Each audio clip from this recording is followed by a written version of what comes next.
நல்ல கரங்களை தட்டி நாம் தேவனை துதிப்போம். ஆமென், ஆமென். ரொம்ப சந்தோஷம், எல்லாரும் பார்க்கறதுல எனக்கு ரொம்ப மகிழ்ச்சி.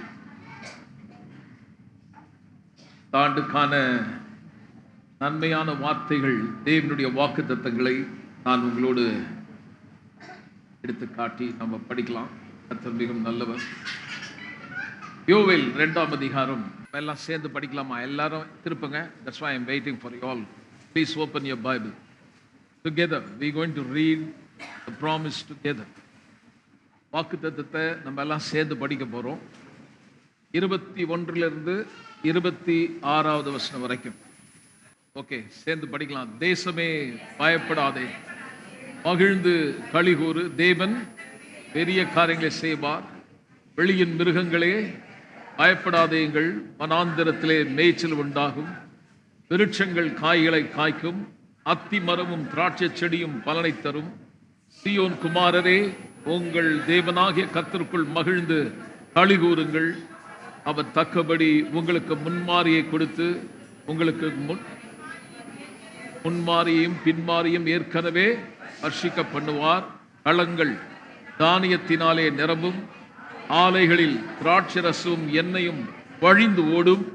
நான் உங்களுக்கு அனுப்பின பெரிய சேனையாகிய வெட்டுக்கிளிகளும் பச்சை கிளிகளும் முசுக்கட்டை பூச்சிகளும் பச்சை புழுக்களும் பட்சித்த வருஷங்களின் விளைவை உங்களுக்கு திரும்ப அளிப்பேன்.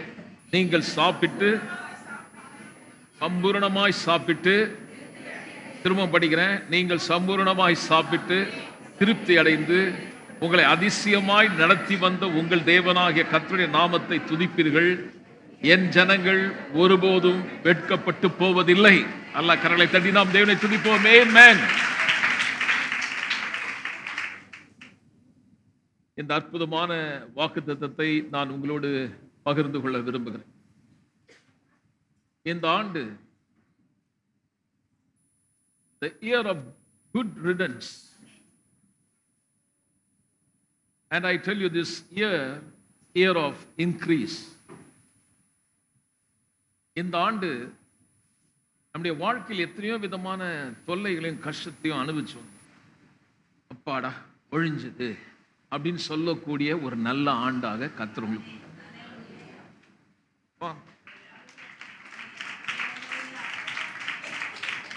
ஒழிஞ்சது. இந்த மாதிரி ஒரு கஷ்டம் என் வாழ்க்கையில வந்த துன்பம் என்னை விட்டு நீங்கியது, இடுக்கன் என்னை விட்டு நீங்கியது என்று சொல்லுகிற ஒரு அற்புதமான ஆண்டாக, இயர் ஆஃப் ரெஸ்டரேஷன்.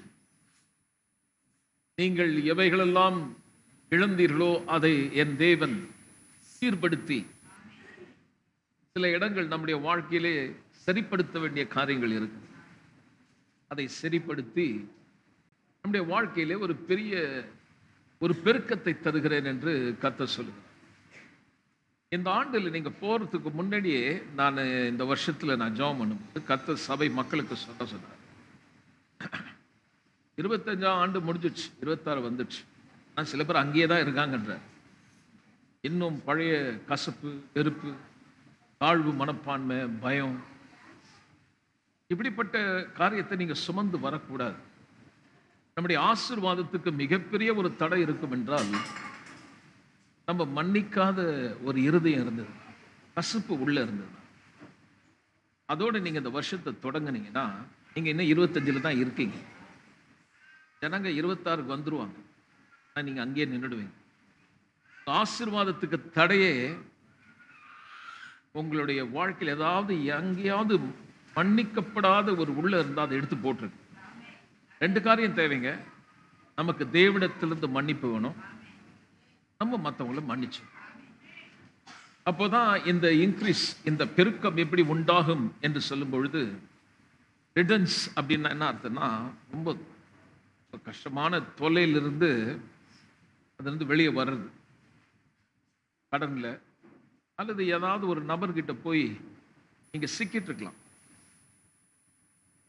போய் மாட்டிக்கிட்டேனே, நான் என்ன பண்றதுன்னு தெரியாம, சில நேரத்தில் அவங்களோட போய் நீங்க நடந்து பழகின அந்த நபர் சரியில்லாம நீங்க போய் சிக்கிக்கிட்டா, அதுல இருந்து வெளியே வர முடியாம நீங்க அப்படியே மாட்டி சிக்கி தவிர்த்து எப்படா இது ஒழியும் நினைச்சீங்கன்னா, இதுல இருந்து வெளியே வர்றதுக்கு என் ஆண்டவர் ஒரு காரியத்தை உங்களுக்கு சொல்றாரு.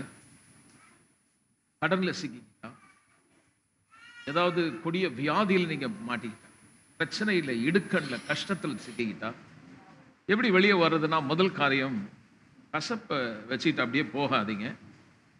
அதில் நீங்கள் பார்த்தீங்கன்னா இந்த சம்பவம் என்னன்னு பார்த்தீங்கன்னா, அந்த கான்டெக்ட் பார்த்தீங்கன்னா, இது யோவேல் 2ஆம் அதிகாரம் பரிசுத்த ஆவியானவர் முன்மாறி பின்மாறி மழையை பொழிகிறதும் பரிசுத்த ஆவியின் வரங்களை பற்றி தான் நிறைய இடத்துல பேசியிருக்காங்க.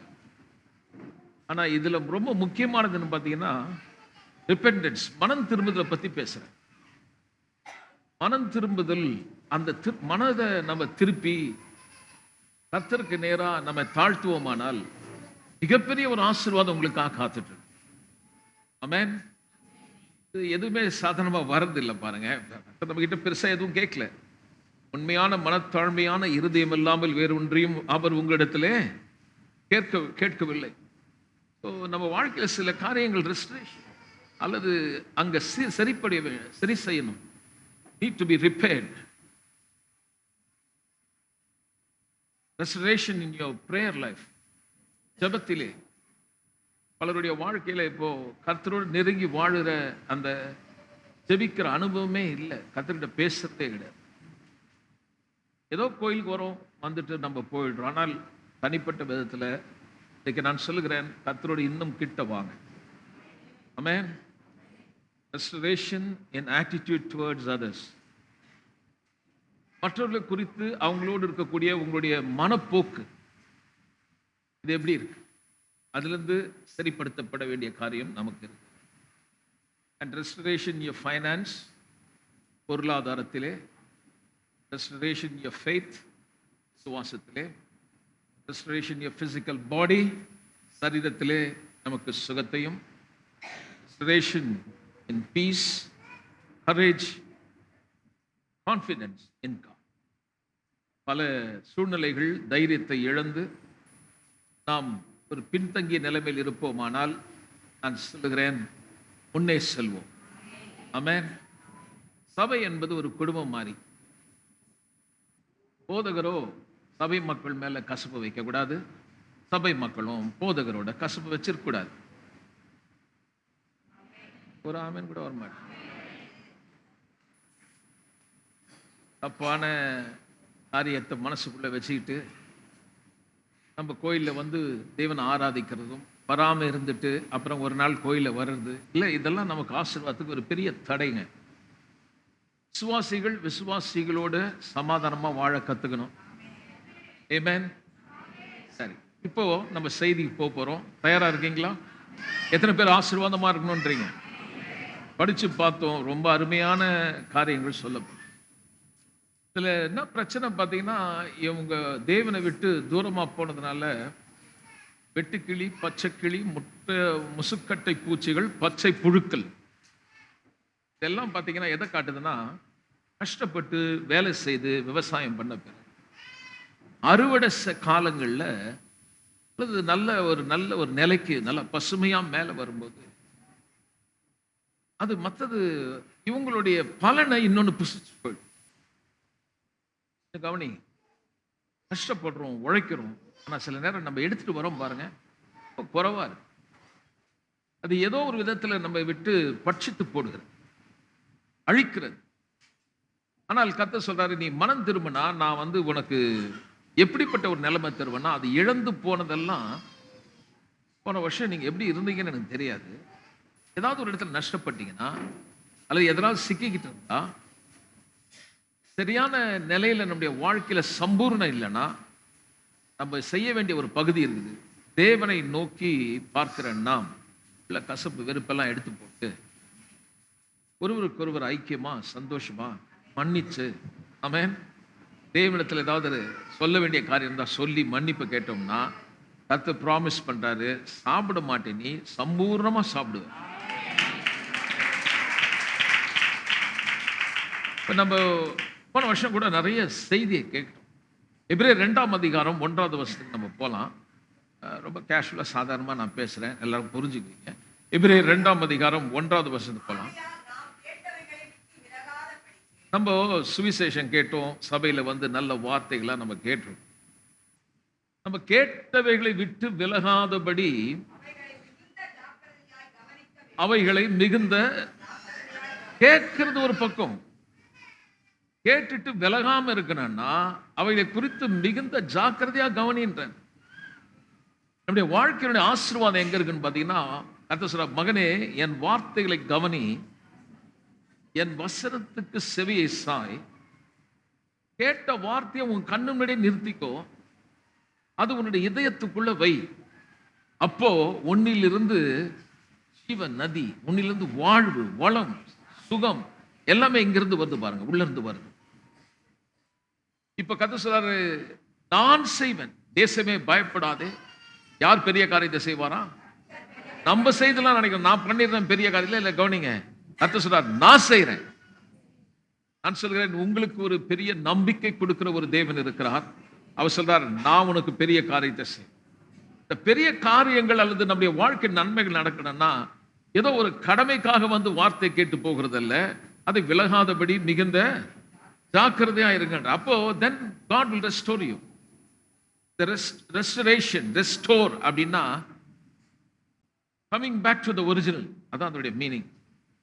முன்னாடி நீங்க எங்க இருந்தீங்களோ அங்க வந்துடுறீங்க திரும்பவும். ஆனா பைபிள்ல வந்து வேற, worldly restoration and Bible restoration, ரெண்டுக்கும் ஒரு பெரிய வித்தியாசம். உலக பிரகாரமா ஒரு மனுஷன் இழந்த திரும்ப நார்மலுக்கு வர்றது ஒண்ணு. ஆனா கர்த்தர் சொல்றாரு, இல்ல இல்ல, நான் அப்படி செய்ய மாட்டேன். நீ எங்கெல்லாம் எதெல்லாம் இழந்தியோ அதை பல மடங்கு உனக்கு நான் அதிகமா கொடுப்பேன். முன்பு இறந்ததை விட இன்னும் அதிகமாய். அதான் godly restoration. Worldly restoration is different. ஆனால் கர்த்தர் சொல்றாரு, எந்த வேற. பலவிதமான இக்கட்ல யோபு ஒரு காலத்துல போய் சிக்கிட்டார். நீங்க அந்த ஒரு வாழ்க்கையை படிச்சு பார்க்கும்போது, சரித்திரத்தை படிக்கும்போது ரொம்ப ரொம்ப கவலையா இருக்கு. ஒரு பெரிய செல்வந்த, ஒரு மாதிரி ராஜபோக வாழ்வு. ஆனா ஆல் ஆஃப் அ சடன் ஒரே நாள்ல பாருங்க எல்லாத்தையும் இழந்து. சில நேரத்தில் நம்முடைய வாழ்க்கையில சில நஷ்டங்கள் ஏற்படும் போது ஒன்று பின்னாடி வந்து நம்ம நிலைமை ரொம்ப கீழே போயிடுது. இவனுக்கு எல்லாம் போன பிறகு கடைசியா பார்த்தீங்கன்னா அவன் உடம்புல வியாதி வேற வந்துடுச்சு. ஃபுல்லா சிறங்கு நாத்தடிக்குது. அவன் ரோட்ல போயிட்டான், பட்டாங்குச்சி எடுத்துட்டு சொரிஞ்சிட்டு இருக்கான். கொஞ்சம் யோசிச்சு பாருங்க, எந்த நிலைமையில இருந்தவன் இப்படி ஆயிட்டான். இந்த மாதிரி ஒரு நிலைமைக்கு வரும்பொழுது அவனை எப்படி கர்த்தர் அவனை திரும்பவும் அந்த நிலைக்கு கொண்டு வந்தாரா, எப்படி ஆசீர்வதிச்சார்? நீங்க பாத்தீங்கன்னா 42ஆம் அதிகாரம்.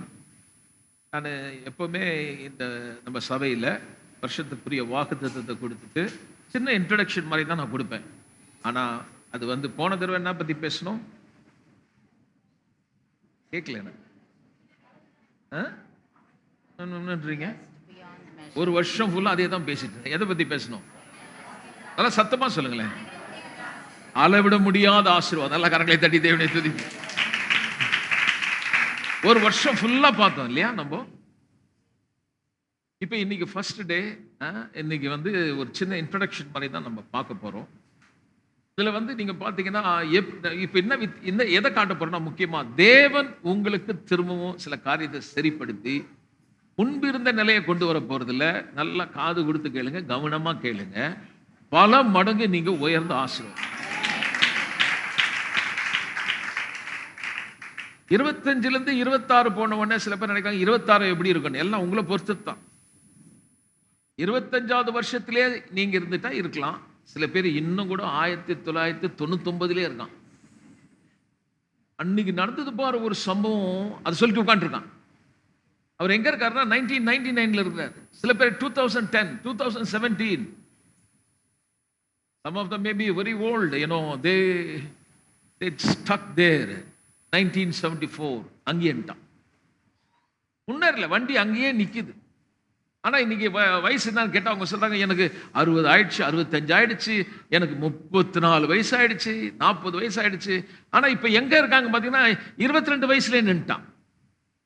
27 வயசுல நின்னவங்க உண்டு. பல வருஷமா முன்னேற்றம் இல்லாம அது ஒரே இடத்துல அவங்க நின்றுட்டு அவங்க பழைய காரியத்தை பேச. ஒரு காலத்துல நான் அப்படி இருந்தேன், ஒரு காலத்துல நான் இவ்வளவு திறமையா இருந்தேன், இன்னைக்கு யாருமே என்ன மதிக்க மாட்டாங்க. நல்லா கவனிங்க, ஒரு நல்ல செய்தி நான் வச்சிருக்கேன். இந்த வருஷத்தில் இன்றைக்கு நான் உனக்கு அறிவிக்கிறேன், பல மடங்கு நீ மேலே வரப்போகிற ஒரு காலம். எல்லாத்தையும் இழந்து அவன் ரோட்ல நின்று அப்படி இருக்கிறான் பாருங்க. அப்போ சாசு மனைவியை கிட்ட பேச வைக்கும். அம்மா சொல்லுது, ஒண்ணு வேணாம், இந்த ஆண்டவனை சபிச்சுட்டு செத்துருண்டு.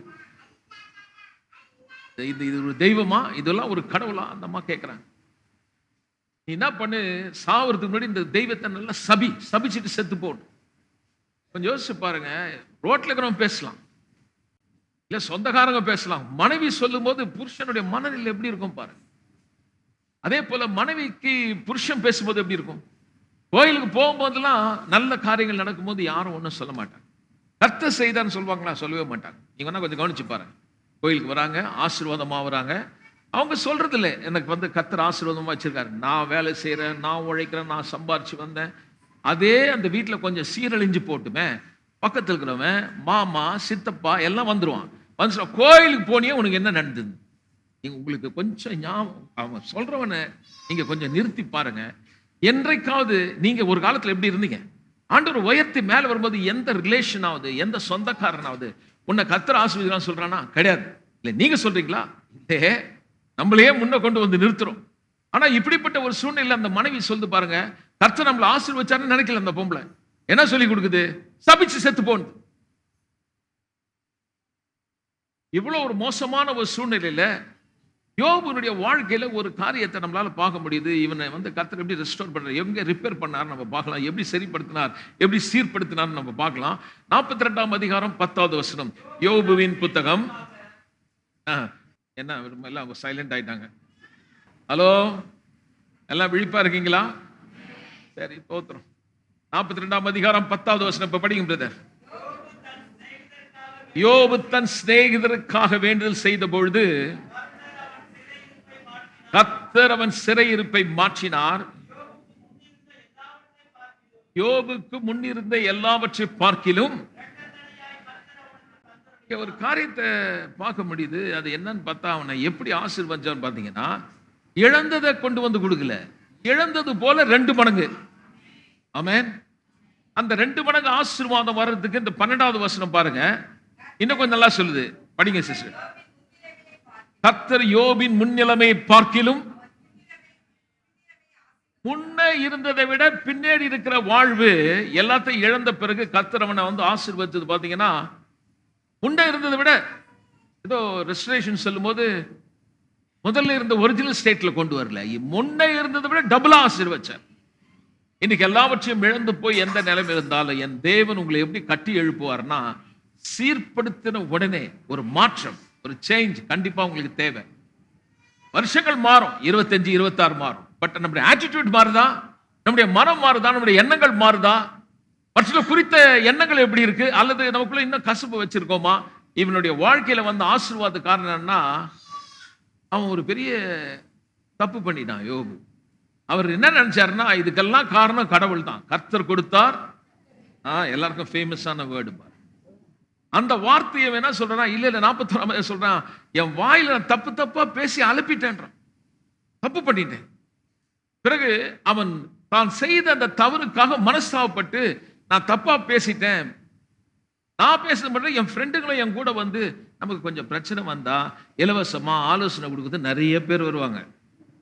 இலவச ஆலோசனை, உடம்பு சரியில்லாமல் இருக்கட்டும், டாக்டருக்கும் அவங்களுக்கு சம்பந்தமே இருக்காது. நீங்க வேணா கவனிச்சு பாருங்க, 1008 மருந்து உங்களுக்கு சஜஸ்ட் பண்ணும். நம்மளும் அதை வாங்கி சாப்பிட்டுருவோம். அதுதான் எனக்கு ரொம்ப ஆச்சரியம். சில பேர், நீ அம்மா இது வந்து இந்த கஷாயம் குடி, இந்த இது அவங்க குடிச்சிருக்க மாட்டாங்க. அவங்க குடிச்சாங்களான்னு எனக்கு தெரியாது. ஆனா இவங்க சொல்லுவாங்க பாருங்க. இதுல வேற யூடியூப் வேற வந்துடுச்சு, அவன் மருந்து கொடுக்க ஆரம்பிச்சிட்டான். எல்லாரும் இப்ப டாக்டர் தான். அதாவது ஒரு டாக்டரா ஒரு கிளினிக் வச்சோம்னா போலீஸ் பிடிச்சிடும். இலவசமா நம்ம வந்து யூடியூப்ல பண்ணலாம். இதை தடை பண்ணணும்னு நான் நினைக்கிறேன். கண்ட விதத்துல கண்ட மாதிரி மருந்து கொடுக்கறது, இவன் கண்ட மாதிரி இலவசமா ஆலோசனை கொடுக்குறான், அதை கொடுக்குறேன்னு சொல்லி நம்ம ஆளுங்க எதையோ தின்னுட்டு சைடு எஃபெக்ட் ஆகி. அதே மாதிரிதான் கர்த்தருடைய வசனம் ஒரு நல்ல மருந்துங்க. கண்ட வார்த்தையை எடுத்து உள்ள வச்சுக்க கூடாது. ஊர்ல போறவன் வரவங்கிட்டலாம் கர்த்தர் சொல்றாரு, இல்ல கேட்டதை விட்டு விலகாதபடி என் வார்த்தையில நீ கவனமாயிரு. இல்லைங்க, என்ன இவ்வளவு இப்படி நல்லதான் தட்டலாம், உண்மை. ஒருவருடைய வார்த்தையை நீங்க உள்ள எடுத்துட்டீங்கன்னா உங்க டைரக்ஷன் அப்படி போகுது. அந்த வார்த்தை என்ன தெரியுமா? That man's imagination. That guy is imparting his thought into your mind. அந்த ஆளு அவருடைய எண்ணத்தை உங்க மனதுல போடுறார். அந்த எண்ணங்கள் அந்த மனது உங்களுக்குள்ள போயிடுச்சுன்னா அவருடைய என்னன்னு நினைச்சாரோ அத்தனை நீங்க செய்றீங்க. ஆனா அவர் பொறுப்பெடுக்க மாட்டார். நீங்க தான் அந்த கான்சிக்வன்ஸை அனுபவிக்கணும். நான் சொல்றேன், இந்த உலகத்துல எத்தனையோ பேருக்கு செவி சாய்க்கிறீங்க. ஆனா கர்த்தர் சொல்றார், என் சத்தத்துக்கு செவி கொடுத்தால் இந்த தேசத்தின் நன்மையை நீ புசிப்பாய். அப்ப இன்னைக்கு முதல் இந்த நாள் 26ஆம் தேதி காலையில் சொல்கிறேன், don't carry the bitterness. கசப்பை எடுத்து வராதீர்கள்.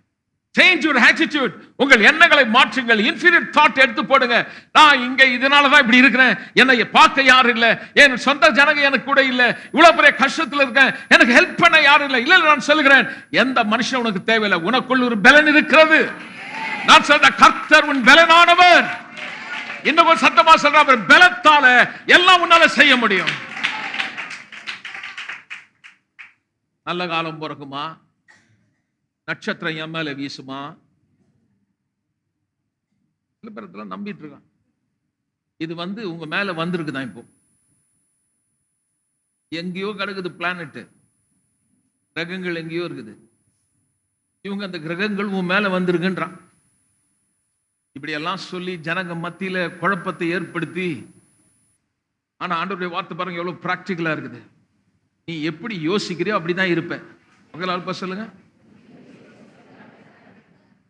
26 எப்படிங்க இருக்கும்? நீ எப்படி யோசிக்கிறியோ அப்படிதான் இருக்கும்.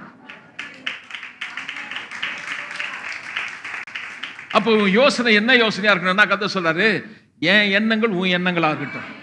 ஏன்னா உன் எண்ணம் ரொம்ப மட்டும், என் எண்ணம் வானத்துக்கும் பூமிக்கும் எவ்வளவு உயரமோ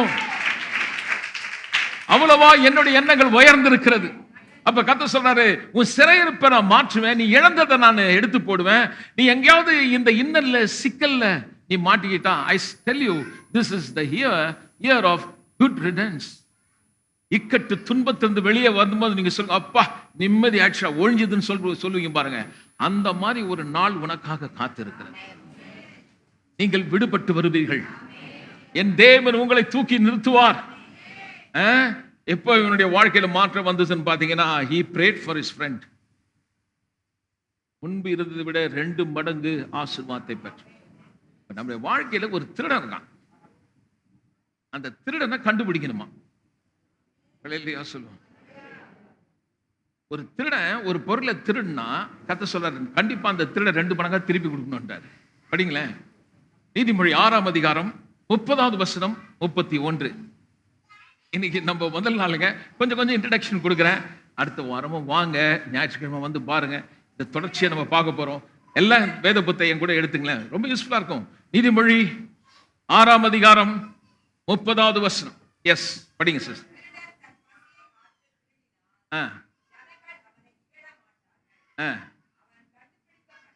கண்டுபிடிக்கப்பட்டால் எத்தனை மடங்குங்க? இந்த திருடன் யாருன்னா, வேதம் சொல்லுது, பிசாசு ஒரு திருடன். எல்லாம் என் கூட சேர்ந்து சொல்லுங்க, கொஞ்சம் நல்லா சொல்லுங்க. ஒருத்தர் கேட்ட, பிசாசா அது என்ன? கிறிஸ்துவ எப்ப பாரு பேய் பேய்ன்றாங்க. பேய்னா என்னன்னு நீங்க தெரிஞ்சீங்க? எல்லாம் இங்க இருக்கீங்களா? கவனிக்கிறீங்களா? பிசாசுனா உருவமா கருப்பா அப்படியே உருண்டு அதெல்லாம் அப்படியே வேதம் சொல்லல. பிசாசு ஒரு திருடன். சொல்லுங்க. உடனே ரோட்ல திருடன் அந்த திருடன் கிடையாது. அவன் வேலை என்னன்னு சொல்றாரு, அவன் பிசாசு என்ன செய்வான்னு சொல்றாரு, அவன் திருடவும் கொல்லவும் அழிக்கவும். உங்களுடைய செல்ஃப் எடுக்கிறான், செல்ஃப் கான்பிடன்ஸ்,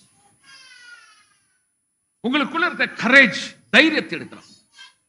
உங்களால எதுவுமே செய்ய முடியாது என்ற தாழ்வு ஒரு மனப்பான்மையை கொடுத்துட்டு, நீ ஒண்ணு இல்லை, உன்னால முடியாது என்ற ஒரு பொய்யான காரியத்தை கொடுக்கிறான். உங்களுடைய குள்ள இருக்கக்கூடிய திறமையை அழிக்கிறான், உங்களை எதிர்காலத்தை நாசப்படுத்துறான், தப்பான எண்ணங்களை கொண்டு வந்து விதைக்கிறான், வீட்டில் இருக்கிற சமாதானத்தை கெடுக்கிறான், சுகத்தை எடுக்கிறான், வீட்டில் இருக்கிற பணத்தை திருடுறான். எவ்வளவு பணம் சம்பாதிச்சாலும் தங்க மாட்டா, அப்படியே வேற பக்கமா போயிடுது, தங்குறதே மாட்டுது. எவ்வளவு உழைக்கிறோம், எவ்வளவு பண்றோம், சிலரு எல்லாம் பூச்சிங்க தின்ன மாதிரி தின்னு. அதை எப்ப நீங்க உங்க வாழ்க்கையில இருந்து மாறன்னா, என்னைக்காவது ஒரு நாள் இல்ல, கண்டுபிடின்றார். அந்த திருடனை கண்டுபிடி.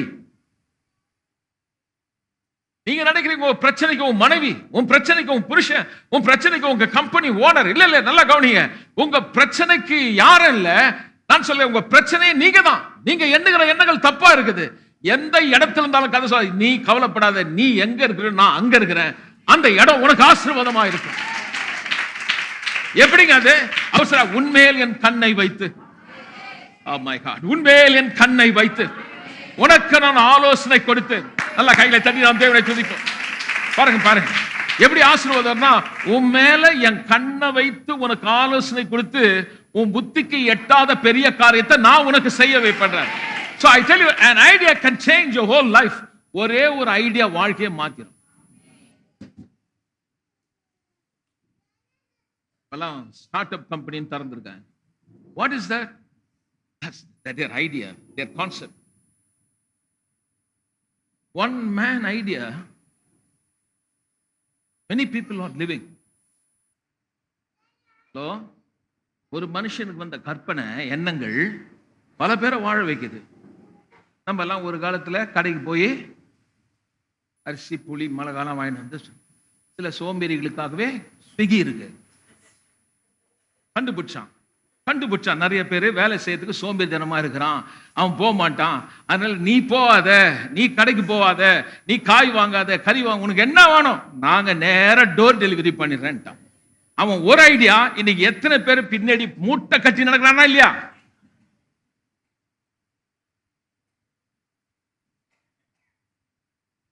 சின்ன எக்ஸாம்பிள். எவனோ ஒருத்தன் கம்பெனி வச்சிருக்கான். எத்தனையோ பேர் மெக்கானிக் எங்கெங்கயோ இருக்கான். ஒருத்தன் போனை வச்சுக்கிட்டே இங்க இருந்து லிங்க் கொடுத்துட்டே இருக்கான். போ அந்த வீட்டுக்கு போ, இந்த வீட்டுக்கு போ. அப்படியே ஒரு அர்பன் கிளாம்ப்னு ஒன்று தொடங்கினான். உனக்கு என்ன வேணும்? குழா ரிப்பேரா? நான் ஆள் அனுப்புறேன். வெள்ளை அடிக்கணுமா? நான் ஆள் அனுப்புறேன். எலக்ட்ரிக் ஒர்க்கா? நான் ஆள் அனுப்புறேன். இவன் எதையும் செய்ய போதில்லை. வெறும் ஒரு 4 பேரை வச்சுக்கிட்டு போனை வச்சுக்கிட்டு எல்லாருக்கும் தட்டி விடணும். எல்லாம் இவன் மண்டையில் இருந்த ஐடியா தான். எனக்கு வேலை கிடைக்கல, எனக்கு ஒண்ணு இல்லை, நான் யாரு தெரியுமா, பூச்சி புழு, என்னை பார்த்தா ஒருத்தன், இப்படியே சொல்லிட்டு இருந்தோம்னா நீ 22 தான் இருக்கிற. நீங்கள் போக வேண்டிய தூரம், நான் சொல்கிறேன், உன்னால் முடியும். எழும்பு எழும்பு மகனே, எழும்பு மகளே, எழும்பு. கத்த சொல்றார், உன்மேல் என் ஒளி வந்தது. நல்லா கைத்தட்டி தேவனை துதிப்போமே. இருங்க, ஒளி வந்ததுன்னா இந்த பெந்தகோஸ்து கோயில்ல நிறைய பேருக்கு எப்படியே கண்ணை மூடி கொண்டு பாதி பாதி கண்ணை திறக்கணும். ஒளி அடிக்குதான்னு பார்த்துட்டு இருக்கான். இருங்க, நல்லா ஒளினா wisdom, illumination, knowledge, understanding, revelation. பரிசுத்த தேவனுடைய கரத்திலிருந்து வரக்கூடிய ஞானம். இந்த தேவன் ஞானத்தை அருளுகிற தேவன். இருண்ட வாழ்வு மாறுங்க. எதை சம்பாதித்தாலும் பகலாக சிரிச்சு சொல்லுங்க, புத்திய சம்பாதி. நமக்கு தேவை அதுதான். அது இருந்தா எல்லாம் சரியான. கதை சொல்றாரு, ஞானம் இல்லாதவன் இடத்தில் கேட்க கடவன் யாவருக்கும். யாருக்கா? நம்ம வீட்டில் அப்படி பண்ணிடுறாங்க. குழந்தை பிறந்து அந்த ஸ்கூல்ல விட்டா இந்த பிள்ளைக்கு படிப்பு வரலன்னா இவங்களே சொல்லிட்டாங்க, இந்த மக்கு. யார் சொன்னது? டீச்சர் ஒரு வாட்டி சொல்லுவானா, அவங்க அம்மா அப்பா சொல்லுவாங்க, பாரு சித்தப்பா வந்தா சொல்லுவான், அப்பா வந்தா சொல்லுவான். அப்படி சொல்லிட்டு விட்டா கூட பரவாயில்ல. இன்னொன்று கொஞ்சம் நல்லா படிச்சுன்னு அதோட கம்பேர் பண்ணிக்கிட்டே இருப்பான். இது பரவாயில்லைங்க, இது படிக்குது, இது படிக்கும். அந்த தம்பி இருக்கானே, அவன் ரொம்ப ஸ்மார்ட். எதுக்கு தங்கச்சி வந்து அக்கா இருக்கப்ப ரொம்ப கில்லடி. தம்பி மக்கு. நம்பாதீங்க, எந்த விதத்திலும் நீங்கள் மற்றவரை குறைவானவர்கள் அல்ல. You are very smart enough. You are looking beautiful. நீங்க அழகா இருக்கீங்க, நீங்க ஸ்மார்ட்டா இருக்கீங்க. எந்த விதத்திலும் என் கர்த்தர் உன்னை குறைவா சிருஷ்டிக்கல. அப்போ நம்ம வாழ்க்கையில முன்னேறணும். நான் முதல்ல ஒரு காரியத்தை கண்டுபிடிந்தாரு. Who is stealing that? யார் உன்ன வாழ்க்கையில இருக்கிற நன்மையை திருடுறான்? நம்ம என்ன நினைக்கிறோம்னா, பண்றது இல்ல மாதிரி ஆயிடுச்சு. 1ஆம் தேதி ஆச்சுன்னா அவங்கவுங்க தீர்க்க தரிசனம் சொல்லிடுவாங்க. ஜப்பான்ல நடக்க போது, அமெரிக்காவில் நடக்க போது, இந்த வருஷம் எப்படியெல்லாம் அவங்க வீட்டுல பணம் வந்து உழ போகுது. அது கேட்குறதுன்னு பல பேர் உட்காந்து. ஏன்னா நம்மளுக்கு அது நம்ம இந்தியாவில் நமக்கு ரொம்ப இஷ்டம். எது நான் நடக்குதுன்னு கொஞ்சம் சொல்லுப்பா, அப்படி கையை காட்டுறான். இந்த போது பாருங்க, இந்த ரேகை இங்கேருந்து இப்படி போச்சு பாருங்க, அதனால தான் உங்களுக்கு பிரச்சனைட்டான். அந்த சொன்னான் பாரு, அவன் பார்த்தீங்கன்னா அவனை பார்க்கும் போதாவது அறிவு வரணும். அவனே பாவம் ஒரு மூலவான். என்ன நடக்க போகுது என்ன நடக்க போகுது சொல்றவனுக்கு அவங்க வீட்டில் என்ன நடக்குது அவனுக்கே தெரிய மாட்டேன். கர்த்தர் சொன்ன நாளைக்கு என்ன நடக்குன்னு எவனுக்குமே தெரியாது. நல்லா காது விழுந்தா உங்களுக்கு நாளைக்கு. ஆனா நாளைக்கு எப்படி வாழணுன்றதை நான் கொடுக்கிற ஐடியா, நான் கொடுக்கிற வார்த்தை, நான் கொடுக்கிற எண்ணங்கள், ஞானம். அப்ப வெளிச்சம் என்ன சொல்றாரு, இந்த இருள் அறியாமையிலிருந்து சில காரியத்தை நான் உனக்குள்ள புகுத்துறேன். I impart my wisdom. Amen. Hallelujah. 42ஆம் அதிகாரம், யோபு 42ஆம் அதிகாரம் 6வது வசனம் படிங்க. யோபு 42ஆம். என்னை நான் அருவருத்து தூளிலும். அவன் வாழ்க்கையில சில காரியத்தை குறித்து அவன் மனஸ்தாபப்படுறான். ஆண்டவரே, இப்படி நான் தூளிலும் சாம்பலிருந்து மனஸ்தாபப்படுகிறேன். 10வது வசனத்தை படிங்க. யோபு தன் சிநேகிதருக்காக வேண்டுதல் செய்த போது, அப்ப எப்போ அவனுடைய சிறையிருப்பு மாறுதுன்னா மனஸ்தாபப்பட்டான். Yes, I did something. என்ன மனஸ்தாபப்பட்டான்? வாழ்க்கையில் வந்த கஷ்டத்துக்கெல்லாம் கர்த்தர் தான் சொல்லிட்டான். இங்கே கூட அப்படிதான் இருப்பாங்க நிறைய பேர். எது நடக்கட்டும் எல்லாம் ஆண்டவன் விட்ட வழியா. நாங்க எதா இருக்கீங்களா எல்லாரும்? கெட்டது நடந்தோன்னு சொல்லுவான் நம்ம கையில இருக்குது சொன்னாங்க. கொஞ்சம் சத்தமா சொல்லுங்க. நல்லது நடந்தா மட்டும் அதே மாதிரி சொல்றாங்களா? நம்ம கையில இருக்குதுன்னு நான் தான் முடிச்சேன்றான். ஒரு கல்யாணம் பண்ணி வச்சா கூட பாருங்க, நீங்க கவனிச்சு பாருங்க, அவங்க நல்லா வாழட்டுமே, அது நான் தான் போய் பொண்ணு பார்த்து அந்த பாரு நல்லா இருக்கிறான், கெட்டு போட்டோம், அது கடவுள் விட்ட வழி. அப்ப நாசமா போறது, அழிஞ்சு போறது எல்லாத்துக்கும் கடவுள் காரணம். நல்லதாச்சுன்னா நாங்க செய்தோம் மாறல அடிச்சுக்கலாம். கர்த்தர் சொல்றாரு, நான் உன்னுடைய வாழ்க்கையில ஒண்ணு கூட உனக்கு நான் தீமை செய்யல. பொல்லாதவன் பிசாசு உன் வீட்டுல புகுந்து உன் வீட்டை அழிச்சு உன் பொருளை எடுத்து உன்னை நடுத்தரில் கொண்டு வந்து இந்த சாத்தான். ஆனா எனக்கு எடுக்க தெரியாது, கொடுக்க மட்டும் தான் தெரியும். தேவன் திருடன் அல்ல. நான் சொல்ல, பிசாசு திருடன், உங்களிலிருந்து எடுக்கிறவன், அழிக்கிறவன், நாசப்படுத்துகிறவன். ஆனால் தேவன் மிகவும் நல்லவர். அல்லாஹ் சொல்லுவோம், தேவன் மிகவும் நல்லவர். இரண்டாவது காரியம் நான் சொல்ல விரும்புறேன், ரெஸ்டரேஷன். உங்களுடைய துன்பம், உங்கள் இக்கட்டுகள் வெளியே வர போறீங்க. அவர் ஆமென் சொல்லுவோமே. ஆமாங்க, ரொம்ப பெரிய பிரச்சனை, கடன்ல போய் மாட்டிட்டு வெளில வந்தோன்னே எப்படி தெரியுமா இருக்கும்? பா ஒழிஞ்சிடப்பா, வந்துட்டேன் வெளியில வரும், பெருமூச்சு வரும், பா நிம்மதியா மூச்சு விடுறோம் தெரியுமா? அந்த வருஷம் தான் இது. எத்தனை பேர் மூச்சு விடாமடி அழுத்தினாம் பாரு. இப்ப நீங்க வெளியே வர போறீங்க. உங்களை கட்டுப்படுத்த, உங்களை கட்டி போட இந்த உலகத்துல எந்த சக்தியும் இல்லை. நான் எவைகளெல்லாம் செய்ய தீர்மானிக்கிறேன் அத்தனையும் செய்ய உங்களுக்கு பலன் உண்டு கர்த்தர் சொல்றார். ஆமென். யோசுவா 5ஆம் அதிகாரம் 12வது வசனத்தை நம்ம பார்க்கலாங்க. யோசுவா படிக்கும் போது நம்மளுக்கு ஒன்றும் புரிய மாட்டேன். அதனால தான் சபைக்கு வரணுன்றது சொல்லுவோம். ஓகே, யோவேல் 2ஆம் அதிகாரம் 26 படிச்சிடும் ஒரு தடவை. யோவேல் 2ஆம் அதிகாரம் 26. யோவேல் 2ஆம். நீங்கள் சம்பூர்ணமாய் சாப்பிட்டு திருப்தி அடைந்து உங்களை அதிசயமாய் நடத்தி வந்த, அதாவது இவர் சொல்றாரு, உங்களை புசிச்சு திருப்தியாக்கி உங்களை எப்படி நடத்துவாராம்? அதிசயமாய் நடத்துகிற தேவன். எல்லாம் சேர்ந்து சொல்லலாமா? இப்போ தேவன் இஸ்ரவேல் ஜனங்களை எகிப்து தேசத்தை புறப்பட பண்ணி வெளியே கொண்டு வந்தார்.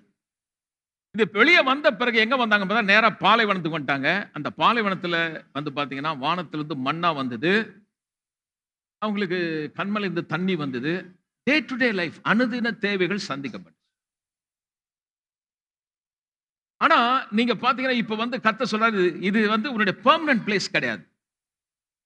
சில காரியத்தை நம்ம புரிஞ்சுக்கிறது சில டிராமா மாதிரி பழைய ஏற்பாடுல, ஓல்ட் டெஸ்டமெண்ட்ல இருக்கு. நம்ம ரட்சிக்கப்பட்டு வெளில வந்த உடனே இன்றைக்கு இருக்கக்கூடிய சூழ்நிலையில் நம்ம அங்கே தங்கிடுறோம். சில பேருடைய வாழ்க்கை வறண்டு இருக்கலாம், பாலைவனமா இருக்கலாம், இது வரைக்கும் எந்த ப்ராக்ரஸ் ஆகாம நீங்க அப்படியே ஸ்டாக்னண்டா இருக்கலாம், ஸ்டக்கப் ஆயிருக்கலாம். ஆனா இன்னைக்கு இந்த காலையில் சொல்றேன், அது உன்னுடைய இடம் அல்ல. இப்போ நீங்கள் முதல்ல எங்க இருந்தீங்கன்னா ஒண்ணுமே இல்லாத இடத்துல இருந்தீங்க, ரட்சிப்பு இல்லை. ஆனா இப்போ பாலைவனம் என்பது அனுதின அன்னைக்கு தேவை கொடுக்கப்பட்டுச்சு. இப்ப கர்த்தர் சொல்றாரு, இனிமேல் அப்படி கிடையாது. கேனன், கானான் தேசத்துக்கு உங்களை நான் கொண்டு போறேன். அந்த தேசத்துல இனிமேல் இந்த அனுதின உணவு கிடையாது. நீங்க விதை விதைத்து, அல்லேலூயா சொல்லுவோமே, அந்த பூமி பலனை கொடுக்கும். ரொம்ப செழுமையா நீங்க வாழ போறீங்க. இதுக்கு முன்னாடி நானு மேல இருந்து கொடுத்தேன், ஃப்ரீயா சாப்பிட்டீங்க. ஆனா இனிமேலு விதை விதைப்பீங்க, அறுவடை வரும். ரட்சிக்கப்பட்ட புதுசுல நம்ம ஒண்ணும் தெரியாம இருந்தோம். கர்த்தர் திடீர்னு அற்புதம் செய்தாரு. ஆனா ரட்சிக்கப்பட்ட பிறகு கர்த்தர் கேட்கிறாரு, நல்லா என் வார்த்தையை கேளு. அந்த வார்த்தை ஒரு நல்ல விதை. வசனமே ஒரு நல்ல விதை. எல்லாம் சேர்ந்து சொல்லலாம். வார்த்தை என்னங்க? நல்ல விதை. எல்லாம் சொல்லுங்க, நல்ல விதை. சரி, இப்ப விதையை பார்த்திருக்கீங்கல்ல? எத்தனை பேர் விதை பார்த்திருக்கீங்க? பார்த்திருக்கீங்க. மாம்பழம் சாப்பிட்டு அந்த சீடு பார்த்திருப்பீங்க. சரி, யாருமே பார்க்கணும், டெய்லி ஒரு விதை பார்க்குறோம், கடுகு. கடுகு எல்லாரும் பார்த்திருக்கீங்கல்ல? அது நீங்க டப்பால போட்டு வச்சீங்கன்னா 10 வருஷம்னா கூட நாங்க அங்கேயே தான் இருக்கும். ஆனா அது என்னைக்கு நிலத்துல போதோ, சரியான இடத்துல சரியான சூழ்நிலையில போயிடுச்சுன்னா அது முளைச்சி வரும். முளைச்சி வரும்போது அந்த ஒரு விதையிலேருந்து நிறைய செடி, அதுலேருந்து நிறைய பழங்கள், அதுலேருந்து ஃப்ரூட் வெளியே வரும். இப்போ கதை சொல்றாரு, என் வார்த்தையை நான் உனக்கு கொடுக்குறேன். இதுக்கு முன்னாடி நீ அழுத கேட்ட, உனக்கு நான் கொடுத்தேன். ஆனா இனிமேல் அப்படி இல்லை, நீ வளரணும். சபைக்கு வந்து என் வார்த்தையை கேட்டு அந்த வசனத்தை நீ இருதயத்தில் விசுவாசிச்சு உள்ளே ஏற்றுக்கொண்டினா உனக்கு நான் ஞானத்தை கொடுப்பேன், நடத்த வேண்டிய வழியை கற்றுக் கொடுப்பேன். நீ கண்டிப்பா எப்படி இந்த மரம் ஓங்கி வளர்ந்து பலன் கொடுக்குதோ அது போல நீயும் பலன் கொடுப்ப. இனிமேல் இந்த பாலைவன வாழ்க்கையில அனுதினம் அனுதினம் அப்படி கொடுக்கிறது இல்ல, நீ புசிச்சு திருப்தி ஆகணும். ஆமென். அடுத்து நான் சொல்ல விரும்புறேன், உங்களுக்கு விரோதமா எதிரி கிட்ட போய் சிக்கிட்டீங்கன்னா, இவ்வளவு நேரம் நம்ம ஒரு காரியத்தை, முதல் காரியம் காட்டினேன். நம்முடைய வாழ்க்கையில நமக்கு தொல்லைகள், இக்கட்டு, கஷ்டம், அதுல இருந்து நம்ம எப்படி கர்த்தர் நம்மளை விடுதலை ஆக்கி யோபுவை இக்கட்டு நாள்ல இருந்து எப்படி வெளில கொண்டு வந்தார்னு பார்த்தோம். சும்மா வரல, மனம் திரும்புதல். ரெண்டாவது எடுத்துக்காட்டின வார்த்தை ஒரு விதை மாதிரி. அப்போ கானான் தேசத்தினுடைய ஆசீர்வாதம் சொல்லும்போது விதை விதைத்து ஆசீர்வாதத்தை பெறது குறித்து சொல்றாரு. பாலைவனத்தில் அவங்க விதைக்கல, வானத்திலிருந்து வந்துச்சு. ரட்சிக்கப்பட்ட புதுசுல நீங்க ஜெபம் பண்ணல, நீங்க வந்தீங்க, கையை வச்சாங்க, ஜெபம் பண்ண, சுகம் வந்துச்சு. பக்கத்துல சொன்ன, இனிமேல் அப்படி வராது. சொல்லு. இவங்க என்ன நினைக்கிறாங்க, பாஸ்டர் ஏதோ கரண்ட் வச்சிருக்காருன்னு, அப்படியே வச்சு ஜெபம் பண்ணாங்க, அப்படியே கை வச்சா அப்படியே எல்லாரும் இது ஒரு தொழிலா அப்படியே நடத்த வர ஆரம்பிச்சிட்டாங்க. நமக்கு ஏதோ ஒரு சில காரியத்தை ஏதோ அப்நார்மலா கத்த செய்ய மாட்டார். நம் தேவன் ஞானத்தின் தேவன். விதைப்பும் மறுப்பும் இந்த உலகம் இருக்கிற வரைக்கும் இருக்கும். அல்ல, ஒரு ஆமென் சொல்லாமா? ஏன் விதை வச்சா தெரியுமா? நீங்க சாப்பிட்டு உங்களோட முடியக்கூடாது, உனக்கு பின்வரும் சந்ததி. நீங்க நினைக்கிறீங்க இப்போ நம்ம வீட்டு கதையை யோசிக்கிறேன், கதை சொல்ற உன்ன இல்ல, 1000 தலைமுறை நான் யோசிச்சிருக்கேன்.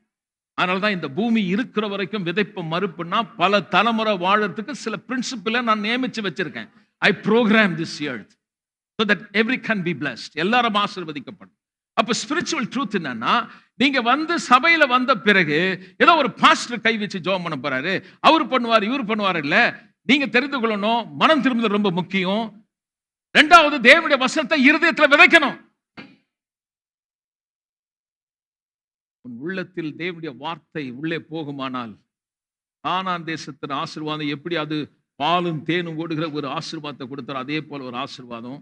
இப்போ மூணாவது நான் சொல்றேன், எங்கேயாவது தப்பா போய் சிக்கிக்கிட்டா, சில நேரத்தில் நல்லவன் மாதிரி கூட இருந்தே நம்ம நன்மையெல்லாம் திருடி உங்களை குழியில தள்ளிட்டு இருப்போம். அவன் நினைச்சிட்டு இருக்கான் உங்க கதை முடிஞ்சிடுச்சு. இந்த வருஷத்தை நான் சொல்றேன், அவன் கண்ணு முன்னாடியே மாறுதெல்லாம் காரியம் நடக்க போகுது. நான் இன்னைக்கு இந்த சபைக்கு தீர்க்கதரிசனமா சொல்றேன், எந்த எதிரி உன்னை அழிக்கணும் நினைச்சானோ அவன் கண்ணு முன்னாடியே ஒரு மாறுதலை தேவன் உனக்கு கொண்டு பண்ணுவான். தெரியல பாருங்க, அவன் ரொம்ப ஃப்ரெண்டு மாதிரி இருந்திருக்காங்க, உனக்கு நல்லவன் மாதிரி பேசியிருக்காங்க, ஆனா உனக்கு தீமை செய்திருக்காங்க. எஸ்தர் புத்தகம் 9ஆம் அதிகாரம் நீங்க படிச்சு பார்த்தீங்கன்னா 1வது வருஷத்தை நம்ம வந்து படிப்போம். சின்ன சின்ன இன்ட்ரோடக்ஷன் தான் கொடுத்துட்டு வரேன். எஸ்தர் புத்தகம் 9ஆம் அதிகாரம் 1வது வருஷத்தை படிக்கிறேன். ராஜாவினுடைய வார்த்தையின்படியும் அவனுடைய கட்டளைப்படியும் ஆதார் மாதம் என்கிற 12ஆம் மாதம் 13ஆம் தேதியிலே யூதரின் பகைஞர் யூதர்களுக்கு விரோதமா ஜனங்க என்ன நினைச்சாங்கன்னா, இவங்களை ஈஸியா அழிச்சு போட்டுடலாம், நம்ம ஜெயிச்சிடலாம் நினைச்சாங்க. அந்நாளில் தானே யூதரானவர்கள் தங்கள் பகைவர்களை மேற்கொள்ளும்படி காரியம் மாறுதலாய் முடிந்தது. உங்களை அழிக்கணும்னு நினைச்சான் பாருங்க, அவன் முன்னாடி கத்த சொல்றாரு, நான் அவனுக்கு முன்னாடி நீங்க தோத்து போக மாட்டீங்க, மாறுதலா அவன் கண்ணு முன்னாடியே எதையெல்லாம் இழந்தியோ அதை நான் கொடுத்து, எப்படி உன்னை நாசப்படுத்த அவன் முன்னாடியே உன்னை வாழ வச்சு, உன் எதிராளிக்கு முன்பா ஒரு பந்தியை ஆயத்தப்படுத்தி, அவன் கண்ணு காண உன் பாத்திரம் நிரம்பி வழிய செய்து, உயிர் இருக்கிற வரைக்கும் உயிருள்ள நாளெல்லாம் நன்மை கிருபை தொடரும். நன்மையும் கிருபையும் எவ்வளவு நாள் தொடரும்? சில பேர் எப்படி சொல்ல முடியுமா தைரியமா?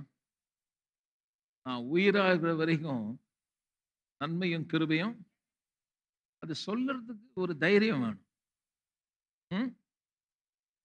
சொல்லுவாங்க, ஆனா தைரியமா சொல்லுவாங்க, நான் உயிராகிற வரைக்கும் இந்த வீடு உருப்படாதடி, நான் செத்தன்னு வச்சுக்கலாம் சரியாயிடும், இப்படிலாம் பேசுறவங்களாம் இருக்கான். ஆனா ரட்சிக்கப்பட்ட நீங்க சொல்லுங்க, நீ எதுக்கு பிறந்த? உன்னாலதான் இந்த வீடு இந்த மாதிரி, உன்னை பார்க்கும்போது எனக்கு அவமானமா, நீ செய்த செயல்கள் இப்படி இருக்கு என்ன உங்களை குற்றப்படுத்தினா, ஒருவேளை வெட்கப்படுத்தினா, அவமானப்படுத்தினா, எதிராளி உனக்கு விரோதமா நின்று நீ செய்த குற்றத்தெல்லாம் எடுத்து காட்டி உங்களை அசிங்கப்படுத்தினா, கர்த்தர் சொல்றாரு, உன்னை அசிங்கப்பட்ட இடத்துல, கேவலப்படுத்தின இடத்துல உன்னை நான் அழகுபடுத்தி உன்னை ஆசீர்வதித்து, அந்த எதிராளிக்கு முன்பா உனக்குன்னு ஒரு போர்ஷன் வச்சிருக்கேன், உனக்கு ஒரு பங்கு வச்சிருக்கேன். நல்லா காது கொடுத்து கேளுங்க, உனக்கும் ஒரு பங்கு இருக்குது. பக்கத்துல ஆளை பார்த்து சொல்லுங்க, பக்கத்துல ஆளை பார்த்து, உனக்கும் ஒரு பங்கு இருக்கு. நல்லா சொல்லுங்க. பாருங்க, என் பங்குல இருந்து உனக்கு கொடுக்கல, உனக்குன்னு ஒரு பங்கு இருக்குது. ஏங்க இப்படி தட்டுறீங்க? நான் சொல்ல, கர்த்தர் சொல்றாரு, உனக்கு ஒரு பங்கு இருக்குது. முன்பு நாம் தேவனற்றவர்களாய் நம்பிக்கற்றவர்களாய் இருந்தோம். ஆனால் வேதம் சில சுவிசேஷம் நமக்கு அறிவிக்கப்பட்டது என்னவென்றால், எந்த பாவம் இந்த உலகத்தை நம்மை தேவனை விட்டு பிரித்து போட்டு, அந்த பாவத்தினாலே வந்த வேதனை, கஷ்டம், துன்பங்கள், இக்கட்டு, அவமானம், தோல்வி, எதிராளி நம்மை அசிங்கப்படுத்தி கேவலப்படுத்தினானே, இன்னைக்கு ஒருவேளை சமுதாயத்திலே உன்னுடைய ஜாதியை சொல்லி கூறப்படுத்தலாம். ஒருவேளை உங்க வீட்டில் உங்களை சொல்லுவாங்க, நீ என்னத்தை படிச்ச, என்ன பண்ண, உன்னால எனக்கு ஒரு நன்மையே இல்லை, நீ இப்படியே இருக்கிறியே அப்படின்னு சொன்னா நீங்க தலை குனிஞ்சு போக மாட்டீங்க. நல்லா கவனிங்க, இந்த நாள்ல உனக்கு சொல்றேன், ஒரு பெரிய டர்னிங் பாயிண்ட் உனக்கு தேவன் திருப்பு முனையை வைத்திருக்கிறார். இல்லைங்க, நான் உங்களை என்கரேஜ் பண்ண சொல்ல, இது தேவனுடைய வார்த்தை. கர்த்தர் சொல்ற வார்த்தையை நான் சொல்லுகிறேன். ஒரு பெரிய மாறுதலை நீங்கள் பார்க்க போகிறீர்கள். Great change. ஒரு பெரிய மாற்றம். மக்களால் சொல்ல, மாற்றம் உண்டாகும். நல்லா சொல்லுவோம், எஸ், மாற்றம் உண்டாகும். இது கண்டினியூ பண்ணாது, இந்த பிரச்சனை தொடராது. என்னங்க தொடரும்? நன்மை கிருபை தொடரும். எவ்வளவு நாளுங்க? ஒரு 3 மாசம் இருக்குமா? இல்ல 6 மாசமா? 10 வருஷமா? நான் இந்த வீட்டில் உயிராகிற வரைக்கும் நன்மையும் கிருபையும் தொடரும். எல்லாம் சொல்லுவோம், நன்மையும் கிருபையும் தினை தொடரும். அப்ப எதிராளி மத்தியிலே நீங்க சிக்கி ஒருவேளை மாட்டிட்டு இருந்தா, சகரியா 9ஆம் அதிகாரம் 12வது வசனம் பார்ப்போம். சொல்றாரு பாருங்க, சகரியா 9ஆம் அதிகாரம் 12வது வசனம். நம்பிக்கை உடைய சிறைகளே, அரணுக்கு prisoners of hope, சிறைப்பட்டு போனவர்களுக்கு ஒரு நம்பிக்கை. அரணுக்கு திரும்புகள்னா சேஃப்டி பிளேஸ். இவ்வளோ நாளா நம்மளை சிறைப்படுத்தி, யோசேப்பினுடைய வாழ்க்கையை படிச்சீங்கன்னா அவனுடைய ஜீவிதம் சிறைப்பட்டு போன. யாரெல்லாம் இன்னைக்கு ஒருவேளை எங்கேயாவது மாட்டி சிக்கி சிறைப்பட்டு இருந்தால், ஐயா உங்ககிட்ட தான் பேச, லாக் ஆயிடுச்சா உங்க பிசினஸ், இல்லை உங்க வாழ்க்கை லாக் ஆயிடுச்சா? எங்க மாட்டிக்கிட்டீங்க? எங்க சிறைப்பட்டு போனீர்கள்? சில பேருடைய வாழ்க்கையில் ஏதாவது கெட்ட பழக்கத்தை போய் மாட்டிக்குவாங்க. விடுதலை பெற முடியல. அவங்கள ஜெயில் மாரி வச்சுருச்சு. பார்க்குறாங்க, திரும்ப திரும்ப மாட்டிக்கிறாங்க. ஆனா இந்த ஆண்டு மனம் திரும்புகிற ஒரு ஆண்டு. பாருங்க, நம்ம மனம் திரும்பாம கர்த்தர் எதையுமே செய்ய முடியாது.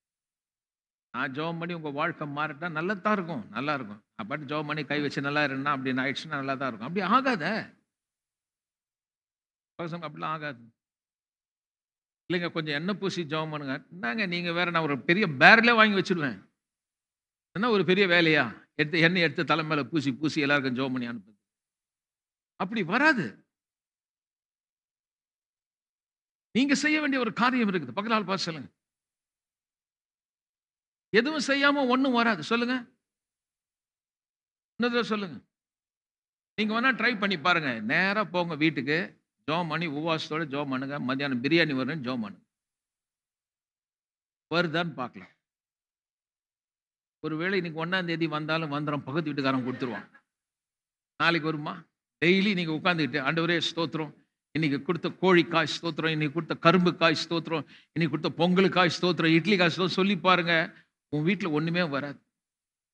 இல்ல ஒரு நிலத்தாண்ட போயிட்டு இயேசுவின் நாமத்தில் இங்கே கரும்பு வருவதாக, இங்கே புல்லு வருவது எதுவும் வராது. நீங்க இன்னைக்கெல்லாம் சாவர வரைக்கும் உபவாசம் இருந்தா கூட வராது. செய்தாதான் வரும். அப்ப நம்ம செய்தால் அதுக்கான பலனை கொடுக்கிற தேவன். செய்தால் நீ செய்வதெல்லாம் வாய்க்கும். படிக்கிற பிள்ளைகள் சொல்றேன், எங்கேயா போய் சிக்கிக்காத. இந்த தப்பான லவ்ல எல்லாம் போய் மாட்டிக்க கூடாது. போதையில போய் மாட்டிக்க கூடாது. நான் போய் எப்படியே என்ன லாக் ஆயிடுச்சு, நான் மாட்டிக்கிட்டேன், சிக்கிக்கிட்டேன். கர்த்தர் சொல்றார், உனக்கு நீ இதுல சிக்கிக்கிட்டீன்னா உனக்கு ஒரு நம்பிக்கை உடைய ஒரு பாதுகாப்பான ஒரு இடம் ஒன்று இருக்கிறது. ஒருவேளை பயம் இருக்கலாம். போய் எதெல்லாம் மாட்டிக்கிட்டா பெரிய பயம். என்னால முடியல, என்ன வெளியே வர முடியல, வரணும்னு பார்க்கிற ராத்திரி தூங்க முடியலைங்க. அந்த பழக்கம், அந்த காரியம், நான் போய் சிக்கிக்கிட்டனால வெளியே வர முடியல. கடன்ல இருக்கலாம், பிரச்சனையில இருக்கலாம், தவறான நண்பர்கிட்ட போய் நீ மாட்டி இருக்கலாம். வாலிப பிள்ளைகள் நான் சொல்றேன், எங்கேயாவது போய் சிக்கி மாட்டிட்டு இருந்தா நான் சொல்றேன், தேவனிடத்தில் திரும்புங்கள், அரணுக்கு திரும்புங்கள். உங்களுக்கு பாதுகாப்பான ஒரு இடம் உண்டென்றால் இயேசுவின் நாமம். எந்த மனுஷனும் பிரகாசிப்பிக்கிற ஒருவர், உங்கள் வாழ்க்கையை கட்டி எழுப்புகிறவர். பொல்லாதவன் இந்த உலகத்தை டிஸ்ட்ராக்ட் பண்ணி உங்களை வஞ்சித்து சில தீமையான காரியத்தை கொண்டு போனா நான் சொல்றேன், இன்றைக்கு நீங்கள் மனம் திரும்பி உண்மையாய் தேவனிடத்தில் வருவீர்களானால் முன்பு இருந்த நிலையை விட மாறுதலை நீங்கள் பார்ப்பீர்கள். எதிராளி ஒன்றுமில்லாமல் போவான். சிறைப்பட்டவனுக்கு ஒரு பெரிய நம்பிக்கை ஒன்று உண்டென்றால் அது இயேசு மாத்திரமே. இன்னைக்கு நான் உங்களுக்கு கொடுத்த செய்தி, this is the year of good riddance, year of restoration, year of increase. பிரச்சனையில சிக்கி தவிச்சிருக்கிறவனை கர்த்தர் சரிப்படுத்தி வெளியே கொண்டு வந்து பெரிய பெருக்கத்தை கொடுப்பார். இது 3 ஒரே வசனத்தில் இருக்கிற காரியத்தை நான் உங்களுக்கு கொடுக்கிறேன். சங்கீதம் 71வது சங்கீதம் 20வது வசனம். அநேக இக்கட்டுகளையும் ஆபத்துகளையும் காணும்படி செய்த, சொல்றான், நான் ரொம்ப மாட்டிக்கிட்டேன், சிக்கல்ல, இக்கட்டு. இப்படி இருந்த என்ன, எனக்கு ஹோப்பே இல்லை, நான் செத்து போன ஒரு நிலைமை மாதிரி இருக்கு.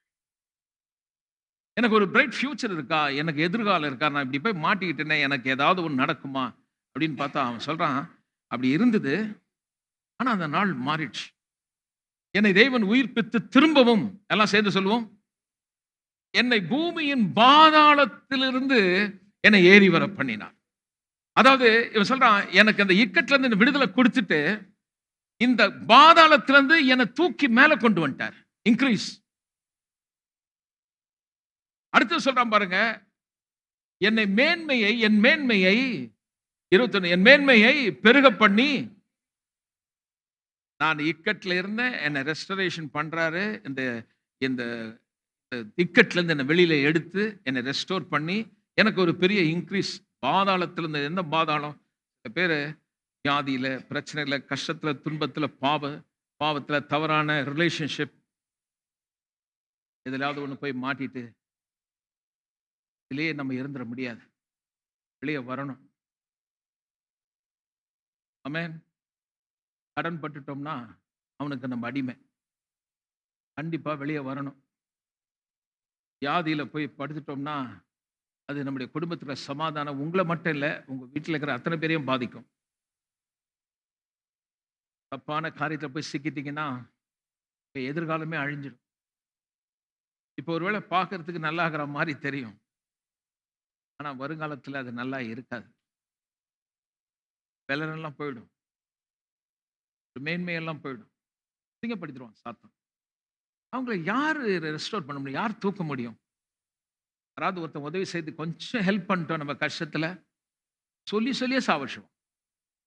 சொல்லி சொல்லி நோவடிச்சுடும். நான் மட்டும் இல்லன்னா உன் கதி என்ன ஆயிருக்கும் தெரியுமா? நான் சொல்றேன் அந்த ஆள்லாம் விட்டுருங்க. நீங்க கர்த்தரை நோக்கி பாருங்க. உனக்கு உதவி செய்ய சரியான ஆள கர்த்தர் அனுப்புவார். ரொம்ப ஆச்சரியமா இருக்கும். உனக்கும் அவங்களுக்கும் சம்பந்தமே இருக்காது. யாரோ ஒருத்தன் வந்து உனக்கு செய்யிட்டு அவன் எங்கிருந்து வந்தானே தெரியாது. அவன் பாட்டு போயிடுவான். ஆனால் அது அவன் அல்ல. கர்த்தர் அனுப்பின தூதனாக நான் பார்க்கிறேன். பரிசுத்தவான்கள் கடந்து வந்த பாதையை என்னால் அது சொல்ல முடியுங்க.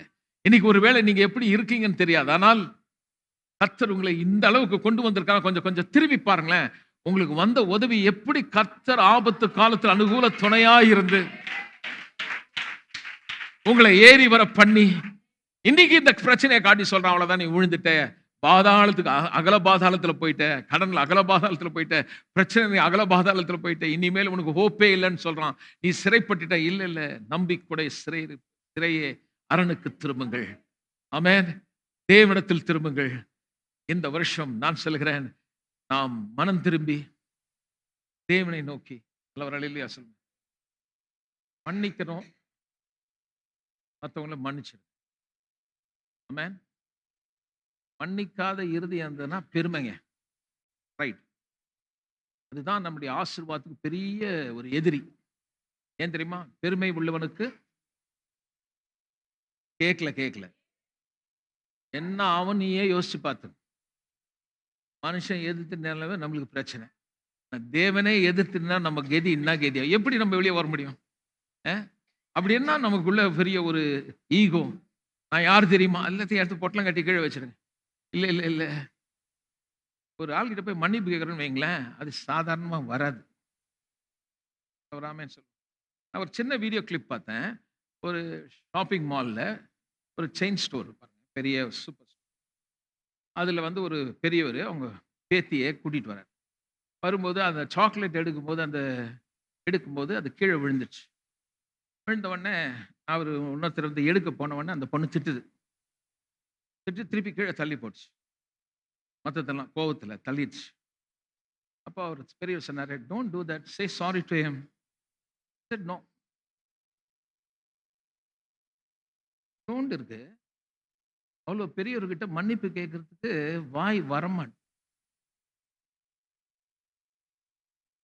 எனக்கு கூட வராது தெரியுமா? நான் தப்பு பண்ணேன்னா மனைவி சொல்லுவேன், சாரி சொல்லுங்க. உயிரை பண்ணோட சொல்ல மாட்டேன். அப்படிலாம் நான் சொல்லியிருக்கேன். நீங்க சொல்லியிருக்கீங்களா? இருக்கிறீங்க. நீங்க மன்னிப்பு கேட்டிருக்கீங்களா? நாங்க அப்படியே ஒரு மாதிரி அப்படியே என்னையே பார்த்துட்டு இருக்கேன். நான் தான் ஏதோ தப்பு பண்ண மாதிரி. புருஷன்கிட்ட மன்னிப்பு கேட்டிருக்கீங்களா? நம்ம சபைக்கு அப்படி ட்ரைனிங் கொடுத்துருக்கேன். பழகணும், நல்லா பழகணும், ஒருத்தரை மன்னிக்கணும். தப்பு பண்ணிட்டோமா, ஒன்றும் பெரிய தலை ஒன்றும் போக போறது இல்லையா? தலை பெருசாகி வலி வர்றது காரணமே இந்த மன்னிச்சுக்கோன்னு சொல்லாமல் இருந்தான். நேராக போய் கையை பிடிச்சி ஐ எம் ரியலி சாரின்னு சொல்லிட்டோம்னா அதோட அந்த சாத்தான் ஒழிஞ்சாம்போ.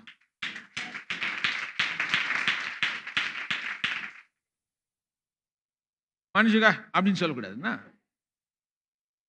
பாஸ்டர் வேற சொல்லி சரி சரி போ சரி நான் அப்படி சொல்லாம, நான் நிறைய சில சூழ்நிலைகளில் சில பேர் கணவன் மனைவி சண்டையில் சொல்லுவேன், மன்னிச்சுக்கன்னு சொல்லுப்பா அப்படின்னா பார்க்க கூட மாட்டார் புருஷன் மனைவியை. மன்னிச்சுப்பா பார்த்து சொல்லுப்பா. அந்த அம்மா மன்னிச்சு. நான் சொன்னேன், அடுத்த தடவை இந்த மாதிரி பஞ்சாயத்து கூட்டினே வராத. நான் இன்னைக்கெல்லாம் பண்ணி சொல்லிட்டு நீங்கள் 2 பேரும் இங்கே இப்படி பேசி திருப்பி வீட்டில் இங்கேருந்து இறங்கினா சண்டை போட்டுனே போவான். அன்னையோடு யாரை கட்டேன் நான் அந்த வேலையை. வீட்டில் என்ன பிரச்சனை இருந்தாலும் என்கிட்ட வந்தாங்கன்னா, பாஸ்டர் கொஞ்சம் பேச, அது வேண்டாங்கன்றது. ஏன் தெரியுமா? நான் சொல்லி நீ மாற்ற போகிறதே கிடையாது. எனக்கு ஆக மொத்தம் 2 மணி நேரம் வேஸ்ட். உட்கார வச்சு பேசி பேசி பேசி கடைசியில் போனா அவங்க அதே மாதிரி தான் இருப்பாங்க. அப்ப யார் அவங்கள மாத்துறாங்கன்னா, கர்த்தர் சொன்னால். அப்ப சபைக்கு வந்து நான் சொன்னேன், சபையில வந்து வார்த்தையை கேளு, ஆவியானவர் கிரியை செய்யணும். நம்ம சாதாரண ஆள் கிடையாது. நல்ல ஒரு ஆமென் சொல்லுவோம். பார்க்கறதுக்கு தான் அப்படி, ஒவ்வொன்றும் ஒவ்வொரு விதம். ஒண்ணு விருணும் விருணும் எல்லாம் ஒவ்வொரு டைப்பு பாருங்க. என்னைய சேர்த்து தான் சொல்றேன். நான் கர்த்தர் பாருங்க, நம்மளை இந்த அளவுக்கு ஷேப் பண்ணி இன்னைக்கு இந்த அளவுக்கு கொண்டு வந்திருக்காருன்னா அது அவருடைய சுத்த கிருபை. நம்ம எல்லாம் லேஸ்பட்ட ஆளும் கிடையாது. நம்மளை நிமித்தி ஆண்டவர் கொண்டு வந்திருக்கிறாருன்னா சண்டை போடுச்சுன்னா நல்லா போடுவோம். பார்த்தா இன்னைக்கு இந்த சிஸ்டர் அப்படின்ற மாதிரி நம்மளுக்கு கதை நமக்கு தானே தெரியும். அப்போ நான் சொல்றேன், கர்த்தர் என்றைக்கு நம்ம மாற்றினாரோ அந்த பாதையிலே போவோம். கேட்ட உபதேசத்தை விட்டு கொஞ்சம் கூட திரும்பி போகாமல், பிசகி போகாமல், நல்லவர்கள் இல்லையா சொல்லுவோமே. சரி, சில பேர் சரவெடி, சிலது வந்து ஊமை வெடி, எதுவுமே பேசாது. புருஷங்கிட்ட என்ன அவர் வேணா பேசிட்டு இருப்பார், கோபத்தில் 2 வார்த்தை சொல்லிப்பார். இது பேச 3 மாசம் ஆச்சு இப்ப பேசி. நம்ம போயிட்டே இருக்கு. சட்டாங்க சத்தம் போடாம வைக்கும் மெதுவா. நான் பேசுறதே கிடையாது, பழகிறதே கிடையாது. ஐயா, இந்த வருஷத்துல உங்க பெருமையெல்லாம் கொஞ்சம் கீழே வச்சுட்டு கணவன் மனைவி ஒப்புரவாகி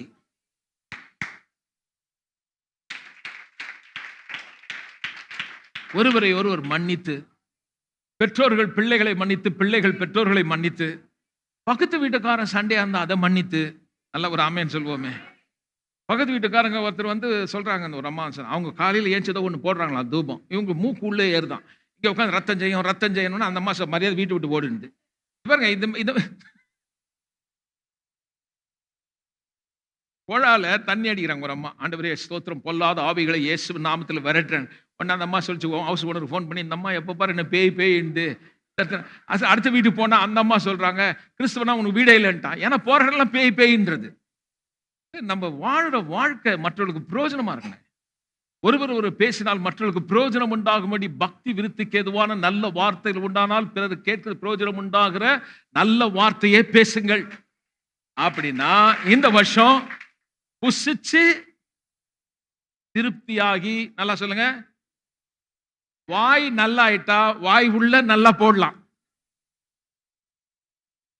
புரியலன்னு நினைக்கிறேன். சில பேர் வாய் நல்லா வாய் உள்ள போடுறது நல்லா இல்லை, வேலை இல்லை, பணம் இல்லை, போற இடம்லாம் சண்டை. போவான், வேலைக்கு போவான், 2 நாள் வந்துருவான், 2 மாசம் வந்துருவான். அந்த ஓனர் கிட்ட போவான், சண்டை போட்டுருவான். இந்த ஓனர் கிட்ட வாய் சரியே கிடையாது. போற இடம்லாம் எல்லாரையும் தப்பு சொல்றது இல்லைங்க. ஒரு மாற்றம் தேவை. கர்த்தர் சொல்றாரு, உன்னை நான் மாற்ற விரும்புகிறேன். God is moving here. If you submit to him, நீங்கள் அவருக்கு ஒப்பு கொடுத்தால், year of repentance, மனம் திரும்பி எல்லாம் சொல்லுவோம், தேவனை நோக்கி பாருங்க. நான் சொல்றேன், கண்டிப்பா இந்த நிலையிலிருந்து வெளியே வந்துருவீங்க. பாருங்க, எவ்வளவு வருஷமா நீங்க மாட்டிட்டு பிரச்சனை இருக்கீங்கன்னு தெரியாது. நிம்மதியா ஒரு பெருமூச்சு விட்டு சொல்லுங்கப்பா, ஒழிஞ்சுதுராப்பா அப்படின்ற அளவுக்கு மேல நீங்க கண்டிப்பா பாதாளத்திலிருந்து மேல வருவீர்கள். பெரிய பெருக்கத்தை காண்பீர்கள். So this is the introduction of this promise. இந்த வாக்குத்தத்தருடைய வெறும் ஒரு முகவரை தான் கொடுத்திருக்கேன். I don't know how many months I'm going to preach about it. இது ஒவ்வொரு நாள் நம்ம பார்க்க போறோம். ஆமென். எழுந்து கர்த்தரை நாம் துதிப்போம். கர்த்தர் மிகவும். என்னுடைய விருப்பம் நீங்க எல்லாரும் நல்லா இருக்கணும் அப்படின்னு தான் கர்த்தர் என்கிட்ட இந்த வார்த்தையை சொல்ல சொன்னார். பலமுறை உங்க வாழ்க்கையில உங்க நன்மையை நீங்க எவ்வளவு கஷ்டப்பட்டீங்க தெரியுமா? கர்த்தர் அப்படிதான் சொன்னார். நிறைய கஷ்டப்பட்டாங்க. ஆனா அவங்க பலனெல்லாம் இந்த பூச்சிங்க சாப்பிட்டுச்சு. கையில சரியா வரல, ரிட்டர்ன் சரியா வரல. உங்க பிரயாசம், உங்க கஷ்டம், நீங்க செய்த காரியம், அதுக்குரிய முழு பலன் வரல. கர்த்தர் சொல்றாரு, இல்லை நீ மனம் திரும்பிட்டீனா நான் உனக்கு கொடுக்குறேன். அப்போ மனம் திரும்பினா யோபு வாழ்க்கையில் 2 மடங்கு கிடைச்சிச்சு. 2வது காரியம் சொன்ன, அந்த திருடனை கண்டுபிடிக்கணும். யாரு இவ்வளவு பிரச்சனைக்கு காரணம் யார் அப்படின்னு பாத்தீங்கன்னா, வேதம் சொல்லுது யோபுக்கு லேட்டா தான் தெரிஞ்சது பிசாசு. ஆனா வேதம் சொல்லுது பிசாசு ஒரு திருடன். உங்க வாழ்க்கையில ஏதாவது பிரச்சனை இருந்தா, நீங்க வீட்ல சண்டை போட்டு, நீ தான் காரணம், நீ தான் காரணம்ன்றத விட்டுட்டு, இந்த திருடனுக்கு அடையாளம் கண்டுபிடி. ஜெபியுங்கள். வீட்ல அதுக்கு அதிகாரம் இல்ல. உங்களுக்கு தெரியுமா? உங்களுக்கு ஒரு ஆளுகையை கொடுத்து எப்ப நம்ம ரட்சிக்கப்பட்டு தேவனுடைய பிள்ளை ஆயிட்டோமோ, விசுவாசி நல்லா கவனிங்க. கிருபையின் பரிபூரணத்தை, நீதியாகிய ஈவின் பரிபூரணத்தை பெற்ற நாம் எல்லோரும் ஜீவனை அடைந்து ஆளுவார்கள் என்பது அதிக நிச்சயம். மோர் ஷுவர் அப்படின்ற வியாதி உங்களை ஆள முடியாது. தரித்திரம் உங்களை ஆள முடியாது. ஏன்னா நீங்க ரட்சிக்கப்பட்டிருக்கீங்க. அப்ப நீங்க என்ன சொல்லணும்? இந்த வீட்டுல வரவனுக்கு அதிகாரம் இல்லை. சாத்தான் உன்னை விரட்டுற. அப்ப பிசாசை விரட்டுன்னு சொல்லி மனைவி பக்கத்துல வச்சு, ஆண்டவரே இவளுக்குள்ள ஆவியை தரத்துற அப்படி சொல்லக்கூடாது. அண்ணா அவங்க ஜெபம் பண்ணுவாங்க. ஆண்டவரே இவனுக்குள்ள இருக்கும் பொல்லாத ஆவியை வெளியே தரணும். குழப்பம் வேண்டாம். அதனால தனிப்பட்ட விதத்தில் நீங்க ஜெபம் பண்ணுங்க. என் வீட்டுல பிசாசுக்கு இடம் இல்லாண்டு. A family, I tell you, every father, you have a responsibility to lead your family in prayer. குடும்பத்தை ஜெபத்தில் நடத்துற பொறுப்பு உங்க கையில இருக்கு. இந்த வருஷம் ஒரு தீர்மானம் எடுங்க. குடும்ப ஜெபம் பண்ணுங்க. கர்த்தர் பிள்ளைங்க இன்னும் கர்த்தரோட நெருங்குங்க. ப்ராமிஸ் பண்றாரு. நீ இதை செய்து பாரு. நீ எதெல்லாம் இழந்தையோ, எந்த பூச்சியெல்லாம் உன் வாழ்க்கையில அழிச்சு போட்டதோ, அதை நான் திரும்ப உனக்கு ரெஸ்டோர் பண்றது இல்லை. பிப்ளிக்கல் ரெஸ்டோரேஷன் 7 மடங்கு பல மடங்கு உனக்கு திருப்பி தரேன். கண்டிப்பா இந்த வருஷம் நடக்குங்க. கண்டிப்பா நடக்கும். இந்த வருஷம் இயர் ஆஃப் இன்க்ரீஸ், பெரிய பெருக்கம். பெருக போறீங்க. பெருகி உயர்ந்து வருவீர்கள். வாழ்ந்து சுகிப்பீர்கள். கர்த்தர் உங்களை கோடி கோடி ஆசீர்வதிப்பாராக. ஒரு நிமிஷம் எல்லாம் கண்ணை மூடி. I don't know. If you say that, Pastor, really God is speaking to me and he is convicting me to repent. Yes, I am obeying your word. When you say honestly, I tell you, this year going to be a year of good riddance. இக்கட்டிலிருந்து வெளியே வந்து ஒரு பெரிய increase நீங்க பார்க்க போறீங்க. இது ஏதோ magic கிடையாது. பாருங்க, இந்த வருஷத்துல உனக்கு எல்லாம் நடந்துடும் அப்படி இல்லைங்க. நம்ம கிட்ட தான் இருக்கு. நாம் ஆராதிக்கிற தேவன் கல்லல்ல மண்ணல்ல, உயிருள்ள தேவன். என்ன அனுப்பி இருக்கிறார் இந்த வார்த்தையை சொல்ல. மகன், எனக்கு தெரியாது நீ எதுல சிக்கியும் ரொம்ப கஷ்டப்பட்டு யார்கிட்டயும் சொல்ல முடியாதபடி மனக்குமரில் ஒருவேளை நீ இருந்தா, மகனே மகளே, நான் உனக்காக தான் இந்த வார்த்தையை கொண்டு வந்தேன். நீ அப்படியே வாழ போறது இல்லை. என் ஆண்டவர் உன்னுடைய நிலைமையை கண்டார், உன் சிறுமையை கண்டார். உன்னுடைய நன்மையெல்லாம் இன்னொருத்த புசிச்சுட்டானே, உன் வீட்டு ஆசீர்வாதத்தை எல்லாம் ஒருத்தன் திருடி போட்டானே. இவ்வளவு காரியத்தை நீ கர்த்தருக்கு செய்தானால் இன்றைக்கு சிறுமைப்பட்டிருந்தா, நான் உனக்கு ஒரு நல்ல வார்த்தையை சொல்கிறேன். மகளே கேள், நாள் வருகிறது. இழந்து போனதெல்லாம் பல மடங்கு உன் வீட்டிலே திரும்ப வருகிறதை ஆவியானவர் என காட்டுகிறார். ஒரு பெரிய இன்க்ரீஸ் மகனே நீ காணப்போகிறாய். இனி நீ அழுது புலம்ப வேண்டிய அவசியம் இல்லை. இந்த தேவன் உண்மையுள்ள ஒரு தேவன். செழிப்பீர்கள். இயேசுவின் நாமத்தில் ஆசீர்வதிக்கிற கர்த்தாவே, நன்மையும் கிருபையும் தொடரட்டும். இயேசுவின் நாமத்தில் பிதாவே.